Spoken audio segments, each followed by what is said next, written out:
오늘 우리에게 주시는 하나님 말씀 봉독합니다. 신약 성경 마태복음 24장 3절에서 8절입니다.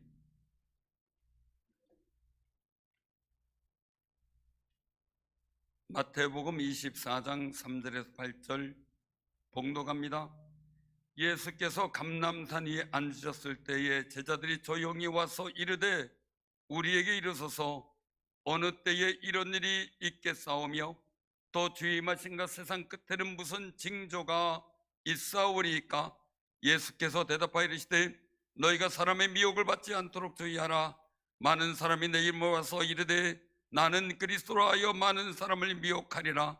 난리와 난리의 소문을 듣겠으나 너희는 삼가 두려워하지 말라. 이런 일이 있어야 돼 아직 끝이 아니니라. 민족이 민족을 나라가 나라를 대적하여 일어나겠고 곳곳에 기근과 지진이 있으리니 이 모든 것은 재난의 시작이니라. 아멘. 오늘 이 본문 말씀을 통해서 징조와 정보라는 말씀으로 같이 은혜를 나누고자 합니다. 오늘 본문은 예루살렘 성전 파괴에 대한 예언의 일들, 또 세상 끝의 징조와 세상 끝에 닥칠 환난, 또 예수님의 재림에 대해서 제자들에게 말씀해 주신 내용입니다.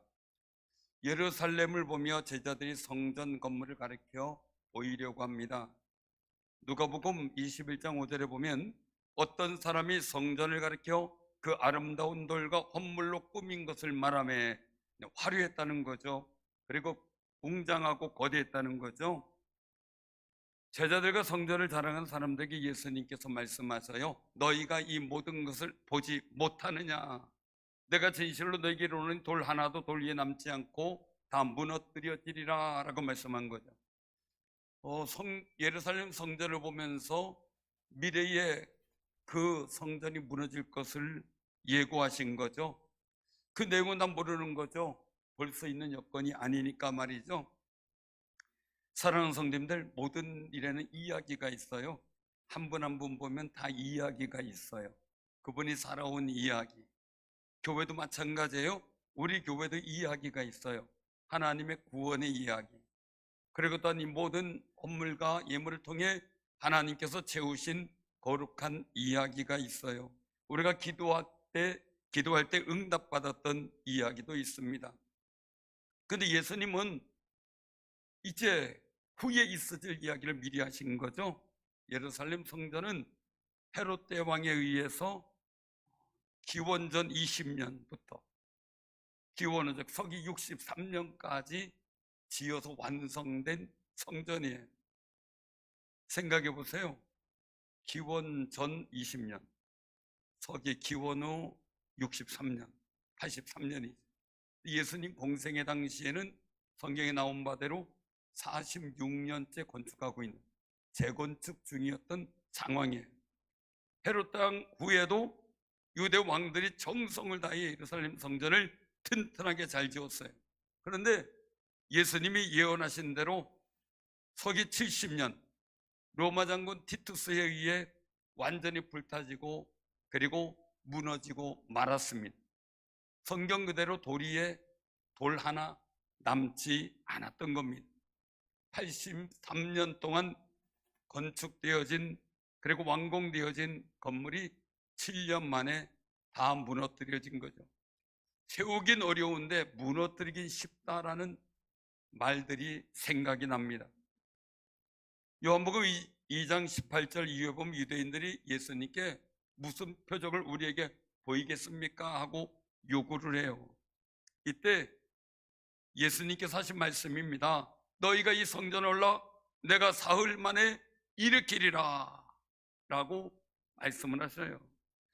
유대인들이 얘기를 하기를 이 성전은 지금 46년 동안 지었건을 내가 어떻게 3일 동안 일으키겠느냐라는 거예요. 이해가 안 되죠. 상상이 안 되죠. 이 정도 예배당 건물을 지을 때 제가 무너뜨리세요. 네, 3일 만에 짓겠어요. 그러면 반응들이 어떻게 올까 생각을 합니다. 사랑하는 성도님들, 근데 성경은 말씀하셔요. 이 요한복음의 기록자인 사도 요한은요, 예수는 성전된 자기 육체를 가리켜 말씀하신 것이라 라고 요한복음 2장 21절에 결론 지어요. 예수님이 십자가에 죽으시고 사흘 만에 부활하신 그 역사를 말씀한 거죠. 제자들도 죽은 자 가운데서 살아나신 후에야 이 말씀을 기억하고 성경과 예수께서 하신 말씀을 믿었더라 라고 기록하고 있어요. 사람이 아무리 장구한 시간과 화려한 물질을 들여 지은 성전이라도 예수 그리스도가 없으면 하나님의 구원의 역사에 아무 의미가 없다는 것을 예루살렘 성전을 통해 말씀하신 겁니다. 의미가 없다는 겁니다. 구약의 율법을 통해 이루어진 것은 이제 우리 복음의 사람들에겐 의미가 없다는 겁니다. 우리는 예수님을 믿고 고백하는 믿음으로 하나님의 성전이 지어져 가는 겁니다.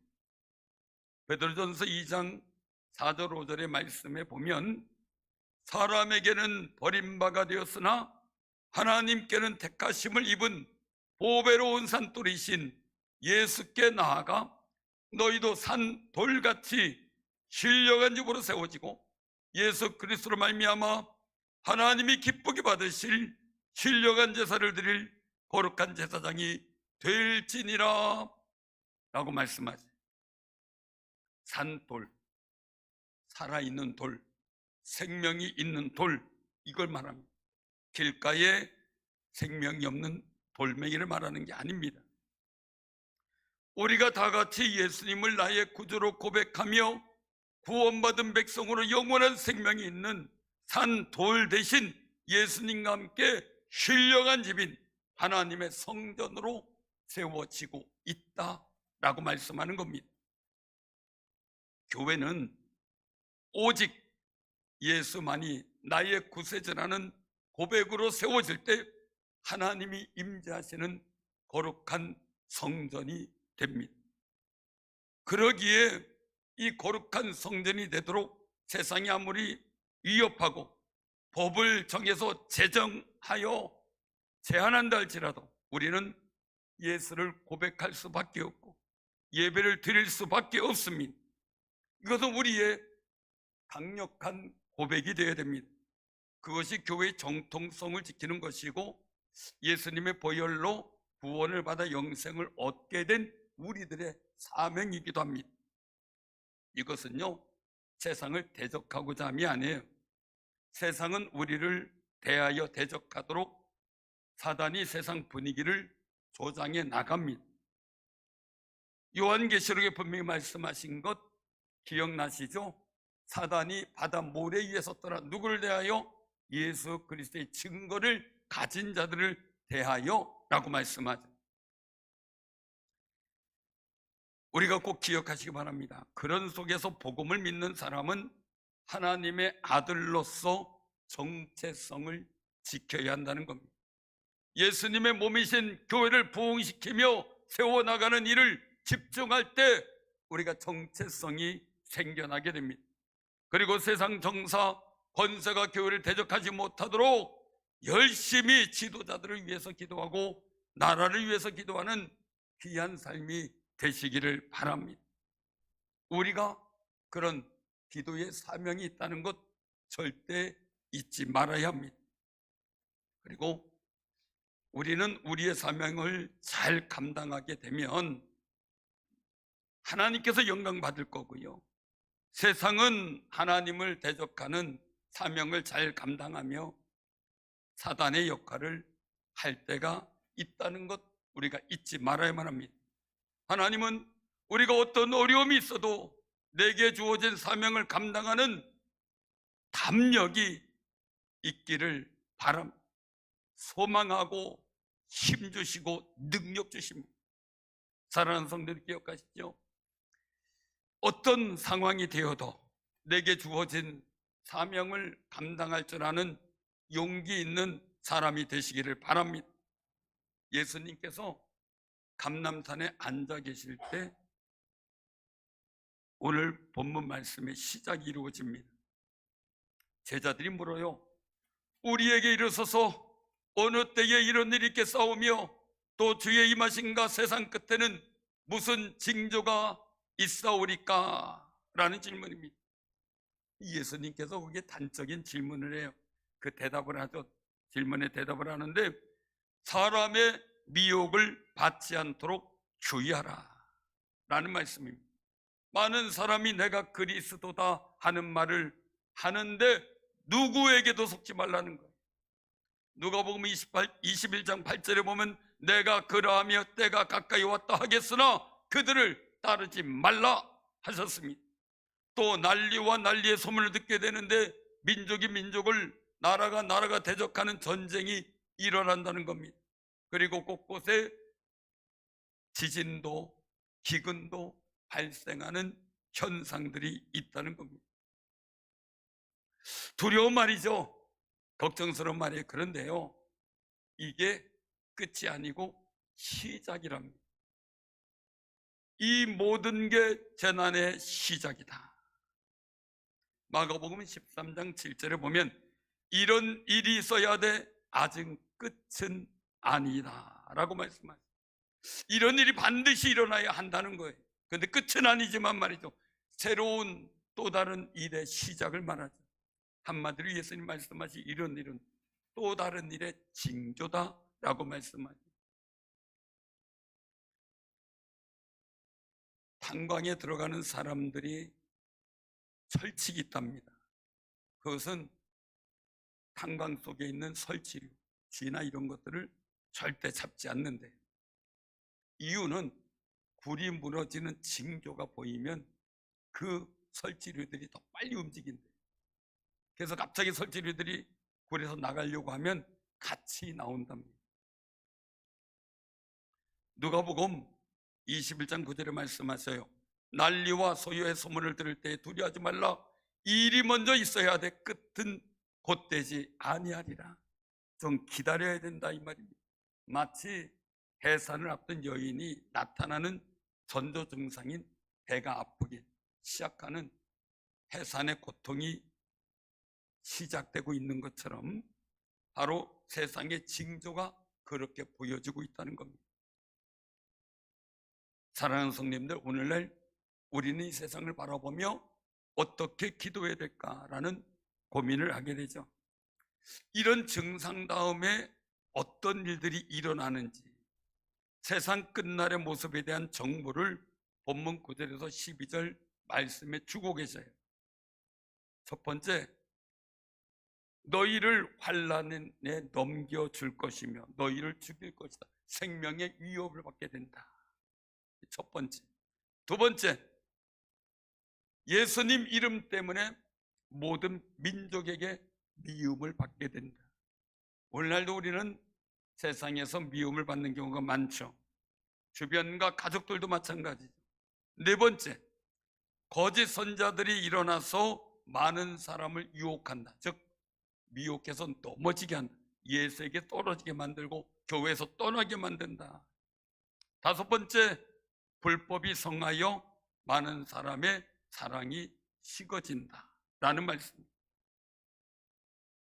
여러분들의 마음에 하나님의 법을 사랑하고 여러분들의 마음에 사랑을 가득히 담고 살아가는 귀한 삶이 되시길 바랍니다.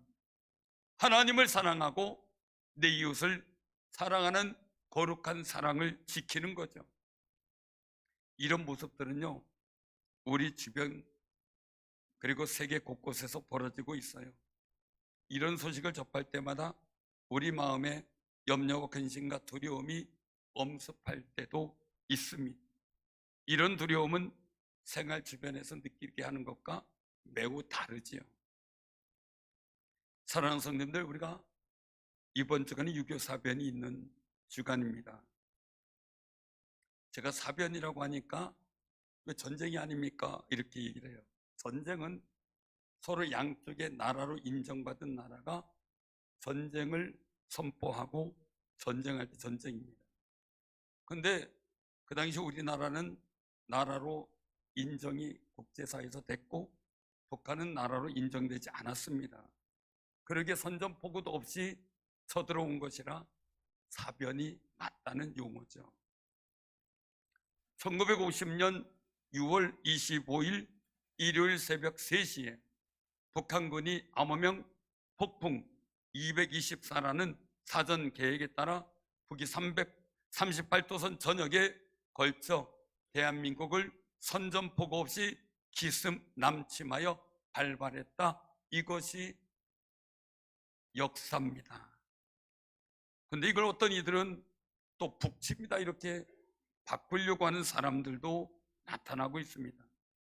이 6.25 전쟁으로 인해, 6.25 사변으로 인해 한반도의 분단이 고착화된 원인도 된 겁니다.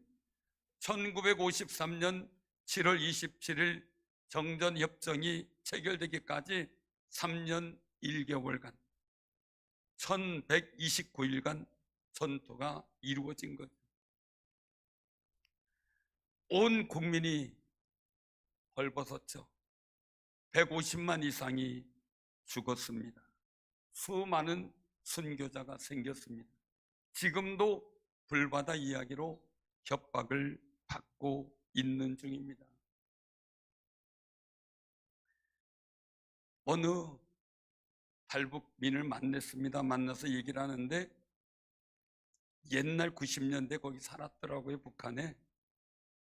그래서 얘기를 하는데 그 얘기를 해요. 지금은 자기가 이거가 있지만 그때 살 때 끼니도 없었는데 갑자기 대한민국에서 돈을 보내줘가지고 먹을 것도 해결됐지만 핵폭탄도 만들었다고요. 근데 그것 때문에 우리가 위협을 받고 있는 겁니다. 그런데 예수님은 본문 6절에서 말씀하셔요. 너희는 삼가 두려워하지 말라라는 권고입니다. 삼가라는 말은요, 겸손하고 조심하는 마음으로 정중하게라는 뜻이 있어요. 몸가짐이나 언행을 조심해서 세상에 대한 두려운 마음이 생기지 않도록 조심하라는 뜻이 삼가라는 뜻에 담겨져 있는 겁니다. 사랑하는 성도님들, 세상이 흉흉합니다. 물론 염려도 되고 근심도 됩니다. 세상에 전쟁이 일어나니 우리나라는 늘 전쟁의 위협 속에 있는 나라라 걱정도 될 겁니다. 그러나 주님은 우리에게 말씀합니다. 염려하지 말고 기도하라고 말입니다. 우리 옆에 분하고 인사 나누세요. 염려하지 말고 기도합시다.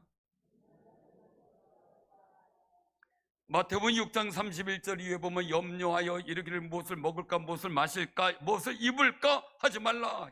이런 것들은 다 이방인들이 구하는 것이다 라고 말씀합니다. 하나님의 백성, 하나님의 아들로서의 품위를 지키는 일이 염려하지 않고 근심하지 않는 거라는 겁니다.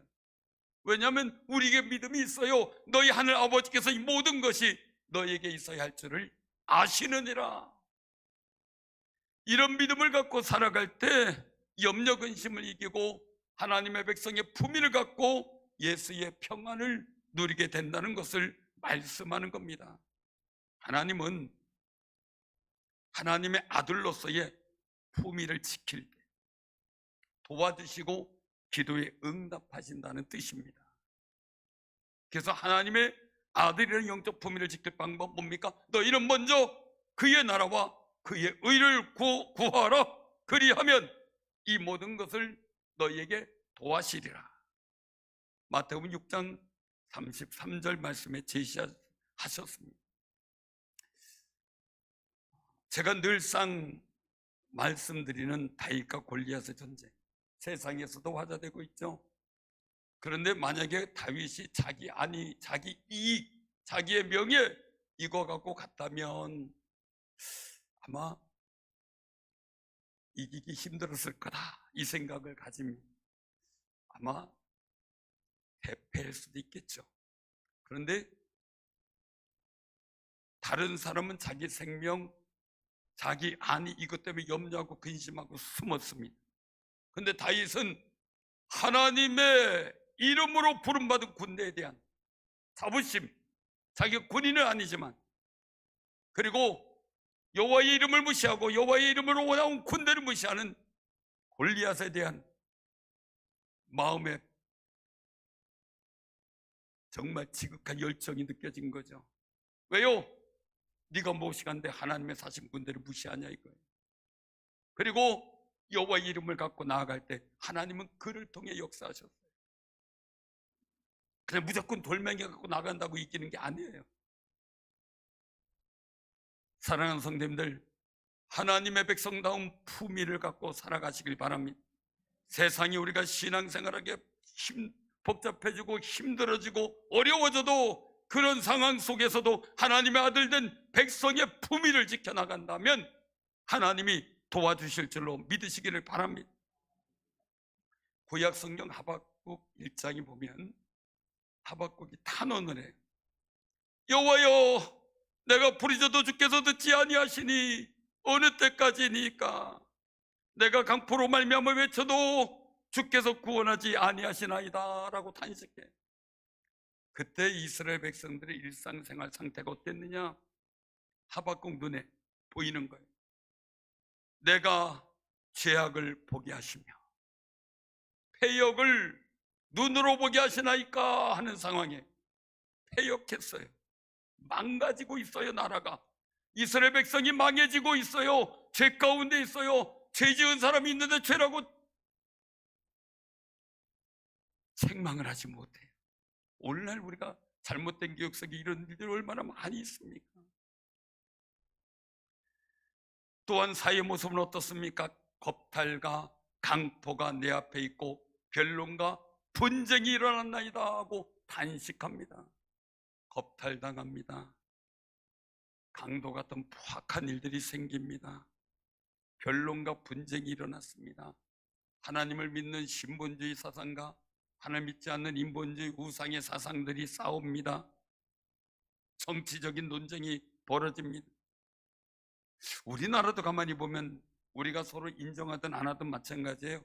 하나님을 믿는 신본주의와 사람을 믿는 인본주의, 공산주의가 싸우고 있어요.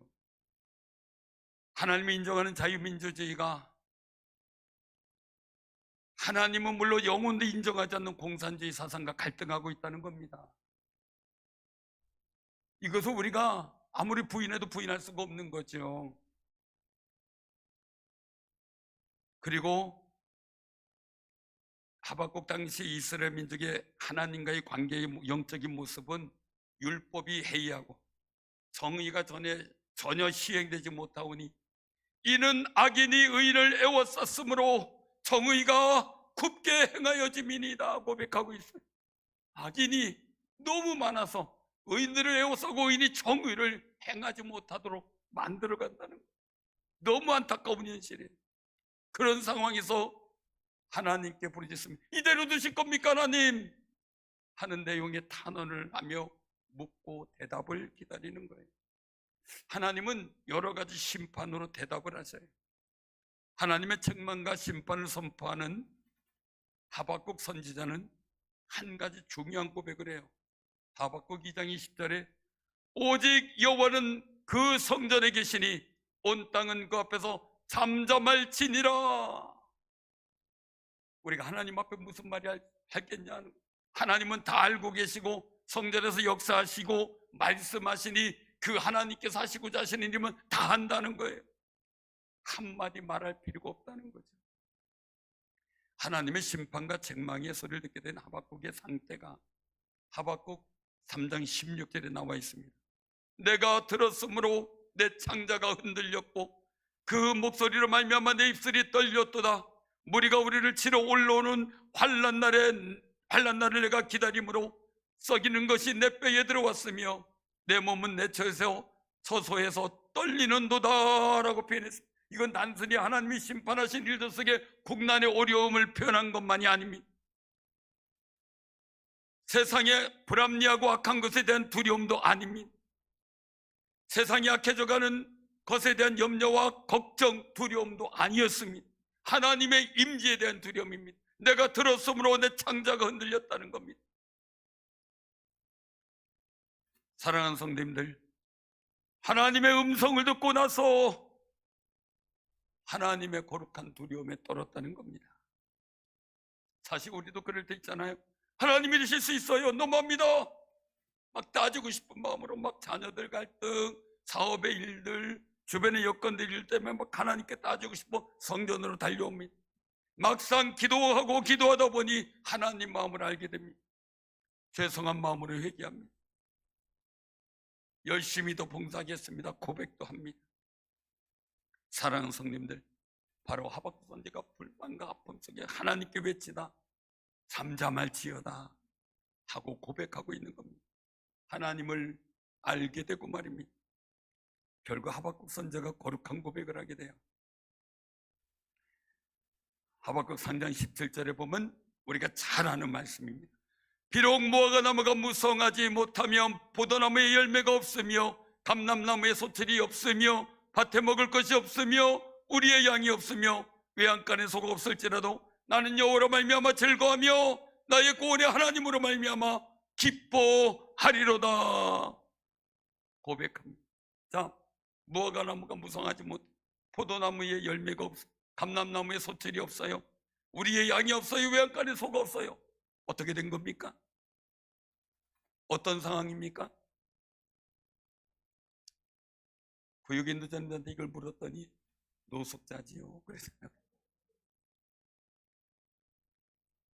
또 한 분은 알거지네요. 그러더라고요. 알거지.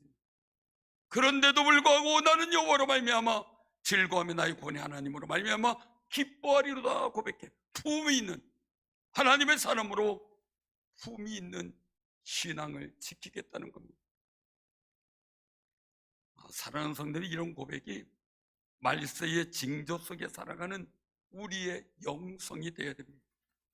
로마서 1장 17절에 보면 복음에는 하나님의 의가 나타나서 믿음으로 믿음에 이르게 하나니 기록된 바 오직 의인은 믿음으로 말미암아 살리라 말씀했어요.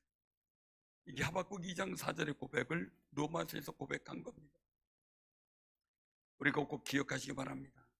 세상이 보여주는 징조 속에 믿음으로 살아가는 영성을 가지고 하나님 앞에서 잠잠히 그 하나님의 은혜를 바라보는 거룩한 승리자들이 되시기를 바랍니다. 우리가 하나님을 믿는 믿음으로 살아가는데 필요한 것이 있어요. 인내. 누가복음 21장 18절 19절에 보면 너희 머리털 하나도 상하지 아니하리라 너희의 인내로 너희 영혼을 얻으리라 말씀하세요. 얻으리라. 예수님의 약속과 결과에 대한 정보를 이 말씀 속에 얻게 돼요. 우리의 머리털 하나라도 상하지 않도록 보호하신다. 너희 인내로 너희 영혼을 얻게 된다는 약속입니다. 우리 이 말씀 속에서 하나님의 보호하심과 도우심을 얻으려면 우리가 하나님의 도우심과 함께 하심을 믿는 인내가 필요하다는 거예요. 지금은 하나님이 안 계신 것 같아요. 하박국 선지자가 그래서 말 그대로 알거지가 되고 노숙자가 되는 상황 속에서도 하나님을 기뻐하겠다는 뭡니까? 그 상황에서도 내가 하나님을 믿는 하나님의 보호하심과 도우심을 믿는 믿음을 갖겠다는 겁니다. 인내는 괴로움과 어려움을 참고 견디는 것, 그렇게 말합니다. 큰 일을 하려면 산전수전 다 겪게 되죠. 큰 일을 하려면 어쩔 수 없이. 인내는 말 그대로 어려운 상황을 견디는 능력이고 응답이나 내 요구에 대해서 지연이 될 때 기다리는 것도 인내입니다. 어떤 일에 대한 말의 응답, 하나님의 응답도 그렇고 사람 간에도 마찬가지입니다. 인내는 무리함이나 분노로 반응하지 않고 도발을 용인합니다. 예수님은 십자가의 고난을 받으러 가실 때 많은 멸시와 천대를 받았지만 분노로 반응하지 않고 어린 양처럼 말을 하지 않으셨다고 했습니다. 또 인내는 긴장 상태에 있을 때도 그렇지만 장기적인 어려움을 직면했을 때도 짜증이나 지루함을 느끼지 않고 오랫동안 기다려줄 수 있는 품성을 말합니다. 오랫동안 기다려주는 품성. 우리는 예수님이 다시 오실 때까지 이런 인내의 믿음을 발휘하는 거룩한 성령의 은사를 받는 귀한 삶이 되시길 바랍니다. 예수님이 다시 오실 때 우리가 거룩한 인내의 품성을 발휘할 수 있다면 우리가 하나님의 거룩한 은혜의 열매를 반드시 보게 될 줄로 믿으시길 바랍니다. 이런 인내를 지키기 위해서는 예수님이 주시는 정보를 잘 기억해야만 해야 합니다. 정보를 알면 잘 준비할 수 있죠. 모든 것이 그렇죠. 정보전이라고 말하죠. 기다릴 수 있는 마음의 여유도 가지게 되죠. 기도가 응답된다는 정보가 있으면 기도에 힘이 들지 않고 행복해집니다. 사업을 하는 사람들이 좋은 호재가 있다는 정보가 있으면 기다리는 인내 기간 동안 설렙니다.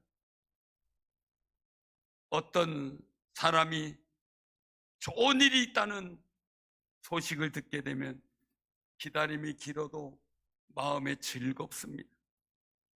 그래서 예수님은 본문 24장 30절에 말씀하셔요.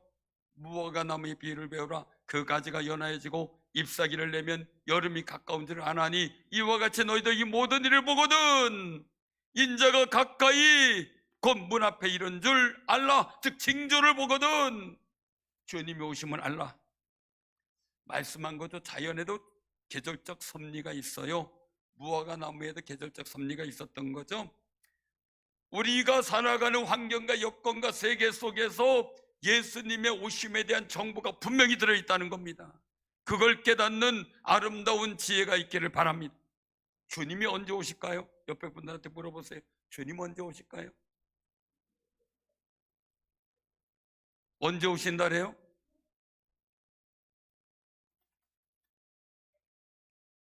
우리나라 초창기 때 이성봉 부흥강사님을 통해서 말씀을 드리면 비 오는 날 수요일 저녁 때 오신대. 왜 그런 거 봤더니 비 오는 날 비가 와. 비 오는 날 수요일이 됐어요. 수요일 날 저녁 예배 나오려고 했는데 비가 쫙 쏟아져요. 어떤 마음이 들어요? 아마 문 열다가 닫고 다시 들어가는 경우가 많을 거예요. 근데 그때 주님 오시면 큰일이죠. 그래서 수요 예배를 너무 중요하다 강조했던 그 은혜 현장에 대해서 말씀을 했던 적이 있습니다. 주님 언제 오실까? 오늘 14절에 말씀하세요. 같이 한번 봉독해요. 시작. 이 천국 복음이 모든 민족에게 증언되기 위하여 온 세상에 전파되리니 그제야 끝이 오리라. 아멘. 하나님도 예수님도 인내하며 기다리시는 중이라는 것을 마음에 느껴요. 왜요? 한편으로 우리의 게으름을 깨닫게 되죠. 마치 내가 재림하기를 바라고 하나님의 천국에 들어오기를 바라는 사람은 얼른 전도해, 이런 뜻이에요. 너 천국 오고 싶어? 얼른 전도해. 예수님의 비유 중에 왕권을 받으러 간 주인을 기다리는 종들에 대한 비유가 나와요. 달란트나 문화비유 다 마찬가지예요. 종들의 게으름에 대한 책망, 주인이 왕권을 받아 오는 것에 대해 반대하는 자라고 책망을 하죠. 예수님은 천국을 소망하는 믿음이 있다면 복음을 전파하라고 하는 거예요. 천국이 온 세상에 전파될 때 모든 환난이 끝나고 예수님이 재림하시기 때문입니다. 그래서 선교사님들이 불철 뛰어다니며 복음을 전하는 겁니다. 우리는 예수님이 만왕의 왕으로 오시는 것을 적극적으로 바라는 마음을 예수님의 몸된 교회를 세우는 일로 열심히 전도하며 열심히 세워가는 거룩한 삶이 되시길 바랍니다. 마태복음 28장 20절에 말씀하죠. 내가 너에게 분반 모든 것을 가르쳐 지키게 하라. 볼지어다 내가 세상 끝날까지 너희와 항상 함께 있으리라. 우리에게 가슴 뜨겁게 주시는 사명을 잘 감당하는 그 일이 주님 다시 오시는 것을 환영하는 것이고, 하나님이 우리와 함께 하시는 체험을 하는 현장을 만들어가는 근거라는 겁니다. 내가 너희와 함께 할 거야. 근데 누구와 함께 하냐? 너희에게 분반 모든 것을 가르쳐 지키게 하는 그 자리에 함께 할 거야. 정보를 주셨어요. 그럼 우리는 하나님 함께하는 자리를 만들어야 되겠죠. 우리가 유혹당하지 않도록 예수님께서 재림 때에 대한 정보를 분명하게 이렇게 주셨어요. 본문 30절 31절에 보면 그때의 인자의 징조가 하늘에서 보이겠고 그때의 땅의 모든 족속들이 통곡하며 그들이 인자가 구름을 타고 능력과 큰 영광으로 오는 것을 보리라. 그가 큰 나팔 소리와 함께 천사들을 보내리니 그들에게 택하신 자들을 하늘 이 끝에서 저 끝까지 사방에서 모으리라. 예수님이 재림하시는 것은 온 세상이 다 볼 수 있도록 오신다는 겁니다. 어느 날 내가 철장을 가진 남자야, 내가 감람나무야, 내가 예수님 못한 구원을 완성시키러 왔어, 이렇게 얘기하는 것은 다 거짓이고 가짜라는 거죠. 주님이 말씀하신 정보하고 달라요. 영적 사기꾼이라는 이야기죠. 오직 예수님만이 우리들을 대속하시는 대제사장인 줄로 믿고 공중에서 재림하실 예수님을 바라보고 소망하는 귀한 승리자들이 되시기를 바랍니다. 하늘로 가신 그대로 온다고 사도행전 1장에서도 제자들에게 말씀하셨죠. 지금 세상은 12절 말씀과 같아요. 불법이 성함으로 많은 사람의 사랑이 식어지. 오늘날 사랑이 식어졌습니다. 아이들이 선생님을 향한 사랑도 식어졌습니다. 자녀들이 부모님을 향한 사랑도 식어졌습니다. 국민들이 나라를 향한 애국의 사랑도 식어졌습니다. 직장인들이 직장을 평생 직장으로 여기는 그런 사랑도 식어져 버렸습니다. 이런 상황이 접한 우리 교육 현장, 사회 현장, 국가의 사상의 혼돈, 우리가 심히 불안하게 느껴지게 됩니다. 그런데 본문 13절에 말씀합니다. 그러나 끝까지 견디는 자는 구원을 얻으리라. 아멘. 다시 한번 우리가 13절을 봉독합니다. 시작. 그러나 끝까지 견디는 자는 구원을 얻으리라. 인내하는 신앙, 내 사명을 지키며 믿음의 일들을 지키며 인내하는 신앙, 구원을 얻는 거룩한 역사를 보이신다는 겁니다. 소망에 관한 것을 기다릴 줄 아는 인내하는 믿음이 견디게 하고 이기게 하고 주님 오실 때에 선한 신부로 영접하게 되는 거룩한 은총의 자리에 서게 되는 역사가 있게 된다는 겁니다. 그러기 위해서 세상이 보여주는 마지막 때의 징조와 예수님 다시 오심에 대한 정보를 잘 지켜서 예수님 재림의 자리에 서게 되는 거룩한 신부, 귀하고 복 있는 성도가 되기를 주님의 이름으로 축원합니다.